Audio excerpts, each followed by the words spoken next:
Первый зампред Банка России Ксения Юдаева признала высокую зависимость российского фондового рынка от действий частных инвесторов. Об этом она заявила в ходе брифинга, посвященного новому выпуску обзора финансовой стабильности. Цитата. «В связи с отсутствием иностранных инвесторов рынок в значительной степени теперь зависит от поведения розничных инвесторов, а они сейчас во многом заняли выжидательную позицию. Большую осторожность розничные инвесторы могут проявлять и из-за реализации тех рисков, которые были связаны с вложением в иностранные инструменты. В результате рынок стал гораздо менее ликвидным», — сказала она. По словам Юдаевой, появление новых инструментов долгосрочного инвестирования и развитие сектора институциональных инвестиций должно способствовать повышению эффективности рынка. Центральный банк сейчас работает над созданием нового типа ИИС, который будет нацелен в первую очередь на стимулирование долгосрочных инвестиций и сбережения россиян. Цитата. «Мы работаем также над сокращением ряда текущих ограничений, которые существуют для ИИС,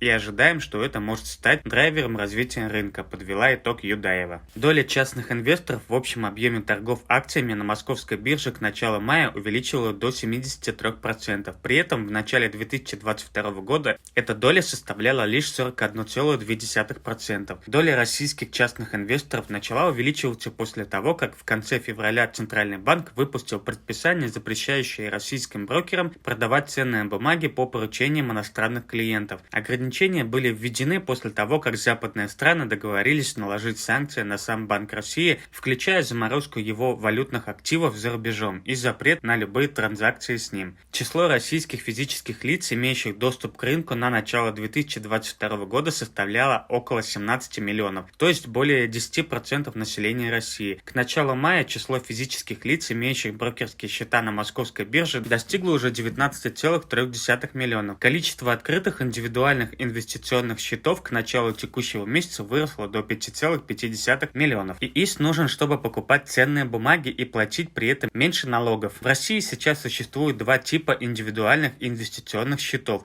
каждый из которых имеет свои преимущества. Тип вычета А позволяет вернуть 13% от суммы, которую внесли на ИИС в течение года. Однако сумма, от которой будут рассчитаны эти 13%, не может превышать 400 тысяч рублей. Тип вычета Б освобождает прибыль инвестора от налога на доход, заработанный с торговли ценными бумагами. При этом есть ограничения. На счет нельзя вносить более 1 миллиона рублей в год. В 2020 году Центральный банк предложил создать новый тип индивидуального инвестиционного счета в дополнение к двум уже существующим. ИИС третьего типа будет рассчитан на инвестиции на срок от 10 лет. При этом сумма на счете ограничиваться не будет. Он позволит развивать долгосрочные розничные инвестиции, чтобы в большей степени покрыть потребности российских компаний в долгосрочном рыночном финансировании. В феврале этого года Министерство финансов и Центральный банк России предложили сделать унифицированный налоговый вычет для большинства инвестиционных продуктов, в том числе для продуктов страхования жизни, пенсионных схем, индивидуальных инвестиционных счетов ИИС. В мае директор Департамента финансовой политики Минфина Иван Чебесков заявлял, что ведомство планирует представить концепцию единого налогового вычета для долгосрочных инвестиций летом. Кроме того, в Госдуме предложили разрешить инвесторам иметь несколько счетов ИИС. Открыть несколько счетов ИИС смогут инвесторы, которые пострадали при переводе своих иностранных активов из-за наложенных на брокера санкций к другим профессиональным участникам. Эта мера позволит клиентам брокеров сохранить право на налоговый вычет, которое в ином случае могло бы быть утрачено. Напишите ваше мнение по этому поводу. Если вам понравился данный выпуск, не забудьте поставить лайк и подписаться на канал, не забыв нажать на колокольчик. Зацените другие видео на канале. Я с вами не прощаюсь, новостей там много.